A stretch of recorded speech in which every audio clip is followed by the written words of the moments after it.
Hello guys, I want to share you my lessons, your hunger and appetite rhythm of the day. So remember, in fitness life, in order to be able to maintain your lean body once you're there or close to that range, you have to know who you are when you're hungry. You have to know who you are when you want to be weak, when you wish you want to be strong, just to notice that you don't want to. And when you have the temptation in front of you, it's going to be very hard to remember that the six-pack that's going to take months for you to chisel is not as attractive as the cupcake in front of you. Does it matter? Apparently, to all the people in the whole world say, it's not a big deal, just one snack. Like, that's not much, and nobody gets fat in one day. All that is kind of nostalgia, romanticizing, pretending that it doesn't matter, but every little thing adds up, and I'm gonna show you that in this little tutorial. So, first of all, you have to know when are you hungry, and when can you rely on willpower, when do you have appetite, and when do you just need to eat, or you're just gonna fall for anything and then can't control yourself because you become overly hungry. So what I teach in my challenge is I teach you how to monitor this so you can see it coming. So instead of being kind of ambushed by your own demons that just jump on you when you didn't see it coming because you were confident that you love your new body and you know what to do, but then you realize that, when you are in a good place, when you're calm, when you have a good day, when you are on track, and if it's Monday, but if it's Saturday and it's 7 p.m. So, here are some examples then that I want to show you. So, to color coordinate here, the red is like a zigzag, it's like most intense cravings. That's when shit goes wrong, and if you don't POBO it, prevent overeating, buy overeating, you're gonna do exactly what gets you in trouble. That's the whole point with Fighterdiet. Not resist, because that's the worst thing you can try to do. To try to be so strong by doing nothing, by resisting and not having a counter strike, that's how you sabotage and you make yourself a classified, just a victim by your own mistake, because you don't see how powerful the hunger is, because it's a survival of instincts thing. So the more you kind of want to be ignorant about that, the more you're going to just be frustrated that you're not strong. No, you're not. You are weak. You are weak people, guys. Unless you make it your life mission to override it, you're going to be weak. And if you don't believe me, guys, it's because there's no point in making you so strong that you go and die, right? It would be pointless. So trust evolution, you realize everything makes sense. So then the purple is feeding big, that's a POBO, and then hungry is the red. Appetite, want to eat. Appetite is like when you want to eat just because you have nothing to do, or it's appetizing, it's delicious. You're designed to want to eat, you're designed to rush for any opportunity to increase your lifespan, which is eating. And it's also very tricky because you think it's the same as hunger. You also think that anytime you have an interesting food, you should go for it. And until you try to become a lean, fit person, that wasn't an issue. Now it is, because that is going to strike against your effort to getting lean. And then we have the least hunger is the blue, and then no hunger at all, happy state, is the green, or the turquoise, or whatever the color is, light green. So the Fighterdiet rule then here is like basic rules to know. Eat the most in the time window when you're the most hungry. So the most food, the most calories, the most filling meals, the biggest meals should be when you're the most hungry, not when you're not. It makes no sense to waste calories when you don't have to eat. And then the second one rule is to save calories for your hungry time window in the day by not eating big until you're hungry window time. So here's where you are cycling in, resisting by willpower when you can, and then managing with discipline and preventive measures, doing the POBO when you're so hungry that you're gonna fail, because you're naturally driven to fail. You're not supposed to override death, guys. And you believe it, that's the thing. You're so stubborn, want to be strong, but you're not supposed to. So become weaker, accept and tolerate that, and then you're going to be good. It's all that pressure you put on yourself, that's what gets you in trouble. All right, so now we know the symbols, now we're going to show the difference. So here's one. Here is the morning eater who loves having a ravenous hunger in the morning. It makes sense then to eat there the whole day. You notice here after you have eaten, it's normal and natural to have lingering, wanting to continue eating, moreish feeling. That's an appetite.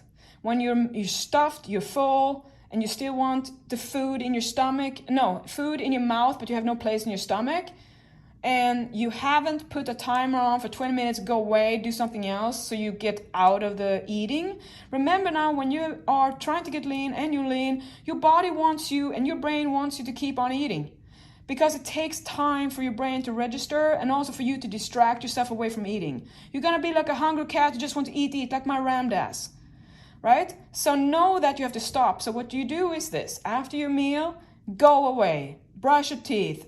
Call someone. Go for a walk. Get away from where you're eating because it's going to want you to sit there and want more. Every day I have my dessert. It comes like this. I want more.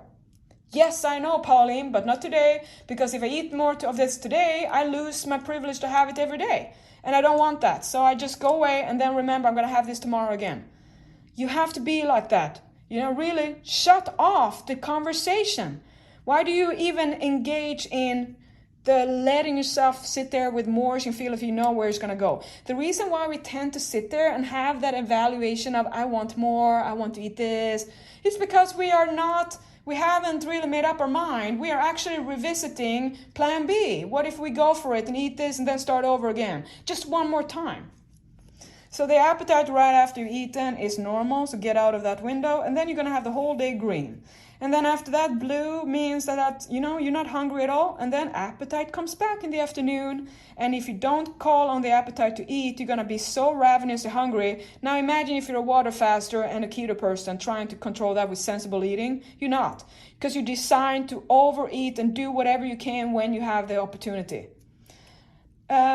Example number 2 is the people who are not that hungry in the first day in the morning, maybe an appetite, and that's when things can go wrong if you're making the wrong choices. Let's say a typical drive-through, and in the drive-through you forgot that appetite tends to turn into cravings, and you might have where you feel kind of least hunger, you have appetite, and then it normalizes and you didn't eat, so you kind of thought, oh, I'm good now. Then boom, big storm, a huge tsunami is coming here with hunger. And that's what it makes sense then to eat. And then right after you notice you're not hungry anymore, but then you might have appetites for, again, interest in eating. Normal, expected. It's just up to you thought enough about getting lean, you didn't really pay attention to how important food is. Because it wasn't something you had to ever ration with before. Now it's so controlled because fitness requires you to have discipline, or you're never going to get where you want to be, because the whole set point method and the whole thing that people say it's impossible, it's all based on willingness to be weak and not work on cognitive force power, which is mental discipline. And of course you don't want to work at that. That's like takes the most time. Even though it doesn't burn any calories, you don't have to go and train it at the gym. It takes no effort. It takes the most effort. That's why nobody want to do it, because everyone goes for the drug. They want to have the sugar and the fat and all the junk food, and you remember it from the past. You can't control yourself. So you want that more. Just the moment you realize and just come to the conclusion and understand you want the food more than you want the lean body, you're gonna get somewhere in your evolution. Then you can make your new calls. The example number 3 I have now with a person who has no hunger at all the whole morning, and then kind of having least hunger, so it's like a fasting person, and then comes a little window of huge hunger, and then it comes an appetite. And the appetite is the trouble, because there was a little bit of hunger and then appetite, so there's like a worry zone. Imagine if you're in a traffic jam and you go through a drive-through. Perfect opportunity for food culture and diet culture and food industry to kind of prey on you, make sure that you can't control yourself, and there you go. I think a lot of people are in traffic just so they can sit and eat junk food and having no problem being in traffic rush. I think that if we made junk food in a like illegal in cars, you know what would happen? Everyone would stop using the car to sit in traffic, because everyone would be on the bike on the freeway, because it would be pissing you off to sit there unless you have a snack. Yeah. So So after the appetite, the most food interest in the hunger is going to be from 12 to 4. And then after that, that's where you eat then. Most food is in that window. And then you follow it up with no hunger at all. Now, the longer you keep on practicing and you're going to be able to foresee these swings, the mood swings, you're going to have much easier time to just say, this is now. Well, I just have to hold on to that moment. Because that's how we are good at. We're good at relying on willpower for an end. But when you're going to maintain and make it a lifestyle, there is no end, right? That's why you get in trouble. Why it's such a weird conundrum, this whole, what am I doing now? Like you don't even know how to do it, right? It's like this kind of identity crisis in fitness life.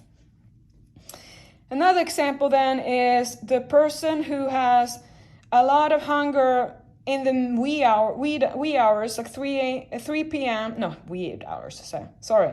Have typically no hunger at all through the morning to noon, and then least hunger due at noon, and then appetite starts, and that can turn into tsunami. And then the most food at night, 3 afternoon hours, starts to crumble up here, and then go. And then after the food, then it's a little bit of appetite, and then after that, it normalizes no hunger because your body and your brain registered, and you realize, and you distract yourself, you forgot about it, and you realize there is going to be another time to eat in your life again.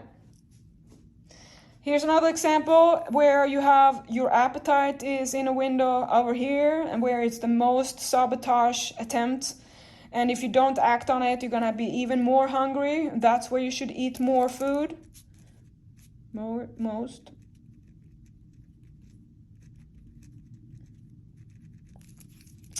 And then after that, you have fed. Now you have least hunger, and then you might have an appetite again. And then here's another example of people go with appetite and then get hungry and then feel fine and then have appetite and then hunger and then appetite and then feel fine. And then here's another one who has a huge hunger window, followed by an appetite, followed by no hunger, and then a little bit of appetite. It might be a trigger at, a Dunkin' Donuts delivery drop at the store, at your office. And then a big happy state. So what do you do here then? Where do you put in the pobo? Well, the pobo then would be, of course, here, in the appetite and the hunger. So you put that in where you're the most hunger. That's when things are going to go wrong if you don't act on it. That's where you have to have the big stuffing meal, because what happens when you do that, you are making it impossible to sabotage too much because there's not much storage in your stomach. So I'm just making stuff that we are doing exactly what gets you in trouble.